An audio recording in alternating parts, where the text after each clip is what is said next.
बिस्मिल्लाहिर्रहमानिर्रहीम, अस्सलाम वालेकुम। मैं हूं राजा मोहसिन एजाज और आप देख रहे हैं मेरा यूट्यूब चैनल। नाजरीन, आज तीन अहम टॉपिक्स हैं जिन पर बात करेंगे। एक तो आज चेयरमैन पीटीआई इमरान खान को साइफर अदालत में पेश किए जाने का मामला था, ताहम उन्हें अदालत में पेश नहीं किया गया और एक रिपोर्ट अदालत में ख़त एक्चुअली जमा करवाया गया जिसमें यह कहा गया कि सिक्योरिटी खदशात के बायस उन्हें अदालत में पेश नहीं किया जा सकता। और एक जो तवक्को की जा रही थी कि कई माह के बाद शायद मुमकिना तौर पर इमरान खान आज अदालत जो है वो आएँगे और वो कई अरसे के बाद शायद मंज़र आम पे आएँगे या उनकी झलक नज़र आएगी, ऐसा नहीं हुआ। और जो ये इस स्पेशल कोर्ट के जो जज थे, उन्होंने दोनों फ़रीक़ैन का जो मौक़िफ़ था वो भी सुना। इस सिलसिले में बैरिस्टर सलमान सफ़दर का मौक़िफ़ भी सुना गया, जो चेयरमैन पीटीआई इमरान खान की नुमाइंदगी कर रहे थे इस केस में।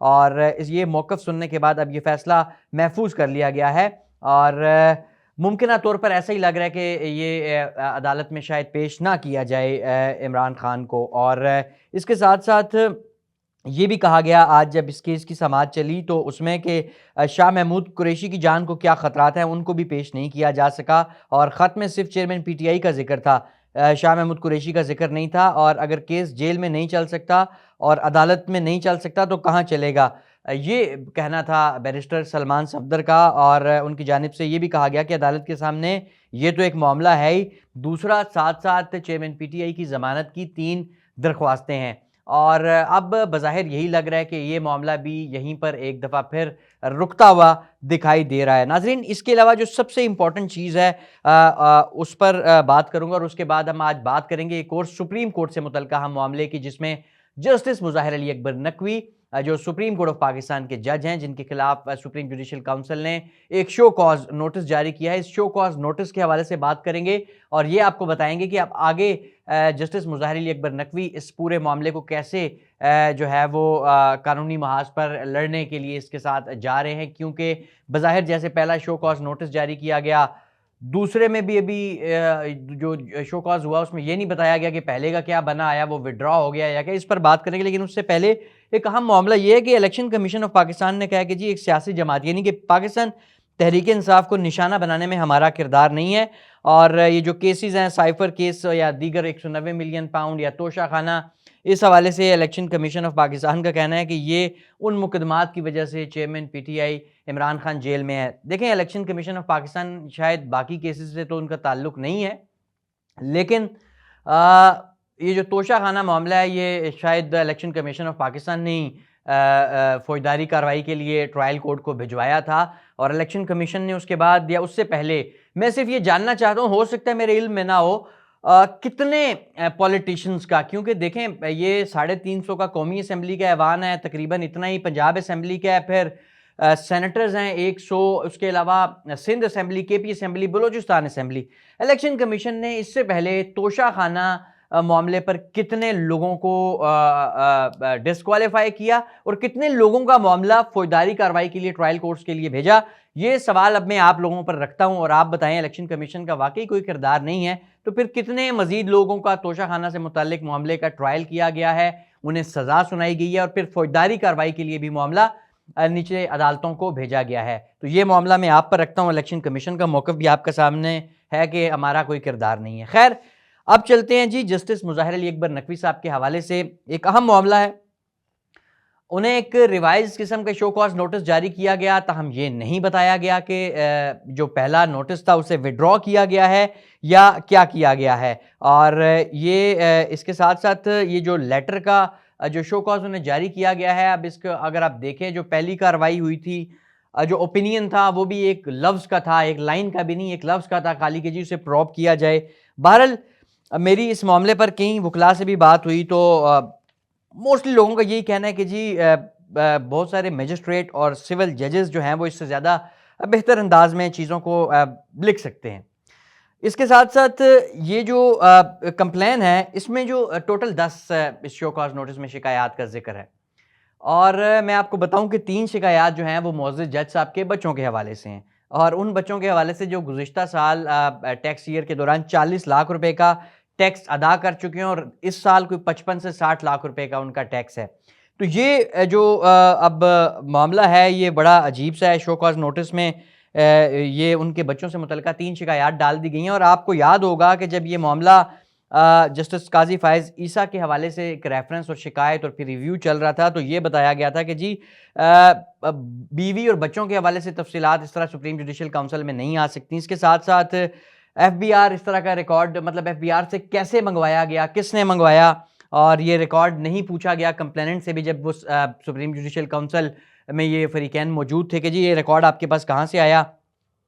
इसके साथ जो जस्टिस सरदार तारिक मसूद का इसके खिलाफ शिकायत थी, उसमें सारा वक्त आमना मलिक साहिबा ने बाहर आके बताया कि उनसे यही पूछा जाता रहा कि जी सोर्स क्या है आपका इस इन्फॉर्मेशन का, जबकि जस्टिस मुज़ाहिर नकवी साहब के हवाले से जो कंप्लेन और चीज़ें थी उसमें ये सोर्स का जिक्र नहीं किया गया। यहाँ से आपको मामला नज़र आएगा कि ये कितना एक फेयर इस वक्त उन्हें ट्रायल मिल रहा है। मेरे ज़ाती ख्याल में तो उनका मीडिया ट्रायल सिर्फ उन्हें निशाना बनाया गया, उनको मीडिया ट्रायल उनका किया जा रहा है और सिर्फ ज़ुबानी कलामी बातों के ऊपर। ये कैसे, ये मैं आपको बताता हूँ कि कैसे।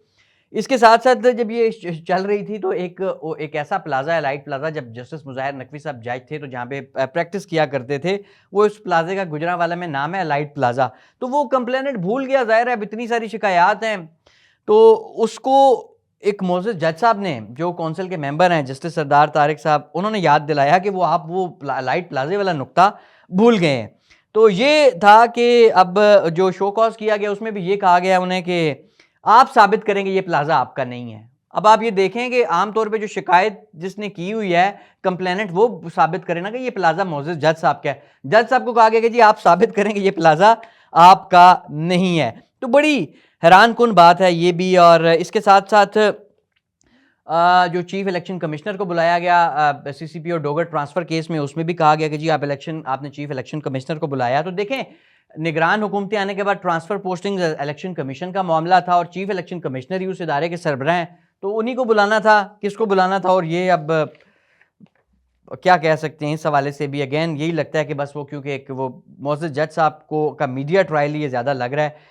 स्टैंडर्ड्स अलग अलग लग रहे हैं। जस्टिस काजी फ़ाइज़ ईसा के रेफरेंस में और थे, यहाँ और हैं। जस्टिस सरदार तारिक के खिलाफ जो शिकायत थी वहाँ और स्टैंडर्ड्स हैं, यहाँ और हैं। उधर सोर्सेज पूछे जाते हैं, यहाँ सोर्सेज नहीं पूछे जाते। इसी तरह जो उनके बच्चों के हवाले से एक शिकायत ये भी है कि जी वो उन्होंने कोई वैक्यू ट्रस्ट की बिल्डिंग में उनका ऑफिस है रेंट का, जिसका वो 1,40,000 रुपया किराया देते हैं, वो इन्फ्लुएंस इस्तेमाल किया। अब मैं हैरान इस बात पे हूँ कि किराए की जगह लेने के लिए कौन सा इन्फ्लुएंस? आप पैसे दें, आप पैसे देते हैं, रेंट देते हैं, पगड़ी देते हैं, आप ले लेते हैं, इसमें कौन सा इन्फ्लुएंस आप नहीं देंगे?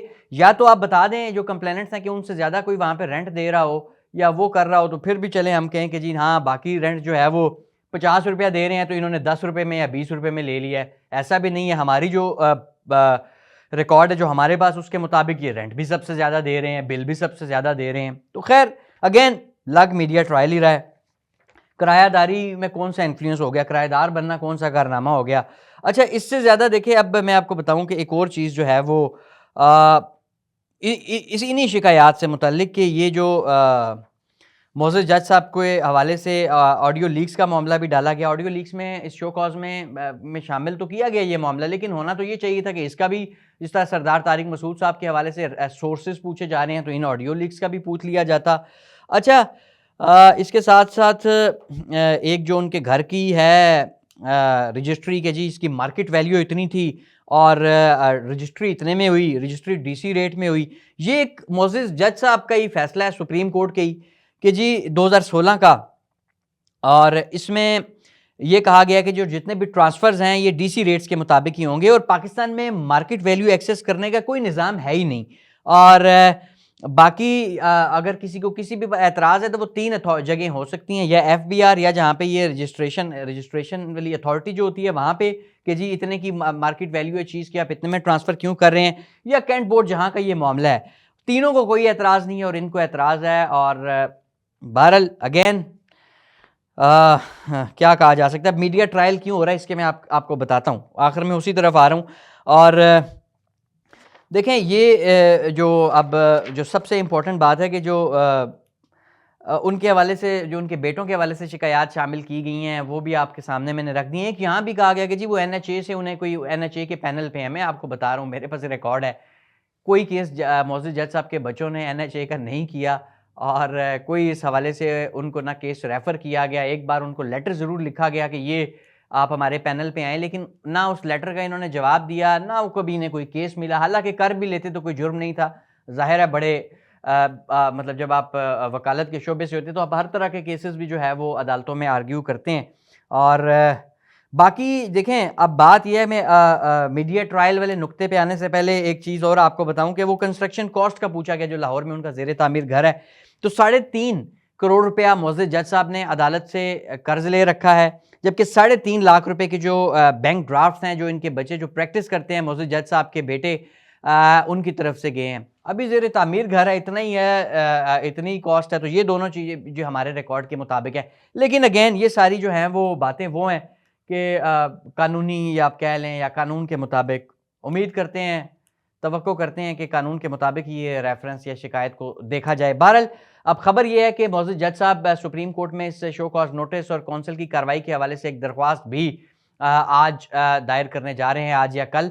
और उसमें एक दफ़ा पहले भी दायर की गई थी, लेकिन फिर शो कॉज नोटिस रिवाइज़ हो गया, ना वो दरख्वास्त मुकर्रर हुई समाअत के लिए। तो अब एक नई दरख्वास्त आ रही है और यकीनन अगर जस्टिस काज़ी फ़ायज़ ईसा का हक़ है कि उनको उनके कहने पे ये खुली अदालत में ये केस सुना जाए, तो जस्टिस मुज़ाहिर नकवी साहब का भी ये हक़ है, अगर वो दरख्वास्त उन्होंने दायर की है तो उसे भी खुली अदालत में समाअत के लिए मुकर्रर किया जाए। अब आते हैं मीडिया ट्रायल पे। जी, ये जो कंप्लेनेंट है मियाँ दाऊद साहब, आप इनकी सोशल मीडिया प्रोफाइल पे चले जाएँ और आप देख लेंगे कि इनकी तस्वीर किसके साथ है, और बल्कि किस-किस के साथ है, वो आपको पूरा वो समझ आएगा। अच्छा, अब मैं सुप्रीम कोर्ट का रिपोर्टर हूँ और 3 दिन पहले मैंने फ्राइडे सैटरडे आई गेस एक मैंने ट्वीट देखी जिसमें ये कंप्लेंट मियाँ दाऊद साहब फरमाते हैं कि जी मोअज़्ज़ज़ जज साहब जो हैं वो उन्हें आइंदा हफ्ते किसी केसेस सुनने वाले बेंच में शामिल नहीं किया गया। बेसलेस, बेबुनियाद, सिर्फ मीडिया ट्रायल करना मकसद है। कोई नहीं पूछ रहा इनसे कि भाई आप एक मोअज़्ज़ज़ जज साहब सैयद मुज़ाहिर अली अकबर नकवी साहब, आप उनके बारे में ये क्या बोल रहे हैं। कोई इन्हें बुला के यही पूछ ले कि आप ये कर क्या रहे हैं, आप उनका मीडिया ट्रायल कर रहे हैं, आपने सिर्फ उनकी इज्जत और पगड़ी उछालना आपका मकसद है। बहरहाल मेरा एक चीज पर ईमान की हद तक यकीन है कि जो मतलब कोई आपका किरदार उठा के चौक में भी लटका दे तो इज्जत और जिल्लत ये तो अल्लाह ताला के हाथ में है, ऐसे किरदार किसी को क्या देंगे। लेकिन फिर भी अगेन कि आप इसी तरह का मीडिया ट्रायल कर रहे हैं, पूरे पूरे घंटे की आप प्रेस कॉन्फ्रेंस कर देते हैं मोअज़्ज़ज़ जज के खिलाफ, आप से कोई नहीं पूछता कि आप ये जो 4 सफ़ों का आप रेफरेंस दायर कर रहे हैं इसके अंदर, या कंप्लेंट दायर कर रहे हैं इसके अंदर है क्या। अच्छा, इसी तरह ये एक और, अच्छा, इस ट्वीट का बहुत से लोगों ने उन्हें जवाब दिया कि नहीं नहीं मोअज़्ज़ज़ जज साहब अगले हफ्ते फला ये उसका जजेस रोस्टर है वो केसेस सुन रहे हैं। हैरान कुन तौर पे वो फिर 1 घंटे बाद बजाय शर्मिंदा होने के बजाय एक और ट्वीट करते हैं कि वो सिर्फ 2 दिन के लिए हैं। फिर उन्हें कोई दर्जनों लोग उन्हें बताते हैं कि नहीं वो पूरे हफ्ते के लिए इस 4 रुकनी बेंच में शामिल हैं। तो ये अब मीडिया ट्रायल है उनके खिलाफ जो ये कर रहे हैं, इसको भी देखना चाहिए था। खैर इतनी ज्यादा पगड़ियां उछाल दी हैं, अब क्या देखेंगे आप इस मामले को भी। कभी उनकी बेटी के हवाले से फीसों का इल्जाम आयद किया गया, हालांकि उनके पर्सनल बैंक अकाउंट से 1 सितंबर में 1 दिसंबर में 2 एक साथ में डायरेक्ट यूनिवर्सिटी को ये फीसों की अदायगी भी की गई। और बाकी देखें ये ट्वीट में आप इस तरह की चीजें करेंगे, आप उनका मीडिया ट्रायल करेंगे, और अब ये एक जज के हवाले से आप लोगों से पूछते हैं कि आपने कैसे किया, हम कार्रवाई करेंगे, और उसी कौंसिल के इजलास में एक जज को आपने के हवाले से सोर्सेज पूछे और इनके हवाले से आपने नहीं पूछा। तो इसमें कौंसिल की या इन मुअज़्ज़ज़ अरकान की भी जो माइंड है वो भी खुल के सामने आ रहा है। मैं ये मामला आप पर छोड़ता हूँ कि कैसे जो है वो एक जज के हवाले से सोर्सेज पूछे गए, दूसरे के हवाले से नहीं पूछे गए। एक जज का इस हद तक मीडिया ट्रायल किया जा रहा है रोजाना की बुनियाद पे, इवन के बेंचेस में। हो सकता है वो वैसे तो इस पूरे हफ्ते में केसेस उन्होंने सुने, यार कोई ये मौसम बदल रहा है, किसी को बुखार हो सकता है, कोई मसला हो सकता है, अगर वो किसी भी वजह से बेंच में ना हुए तो इसको तो फिर मौका मिल जाएगा। तो ये चीजें अब आप नहीं देख रहे, लेकिन ऊपर वाले की जात देख रही है, और सबसे जो इम्पोर्टेंट बात है, और इसके साथ साथ आप लोग और आवाम देख ही रही है कि कैसे उनको निशाना बनाया जा रहा है। शायद जस्टिस मुज़ाहिर अली अकबर नकवी साहब ये जो पूरी उनके खिलाफ मीडिया ट्रायल है, जो उनके ऊपर जो चीज़ मुसल्लत की गई है, मेरे ख्याल में ये जंग मुज़ाहिर नकवी साहब जीत चुके हैं। बाकी अब जाहिर है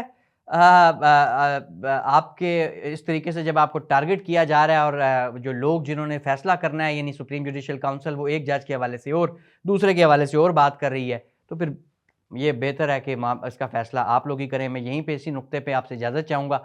अपना बहुत सा ख़्याल रखिएगा। अल्लाह हाफ़िज़।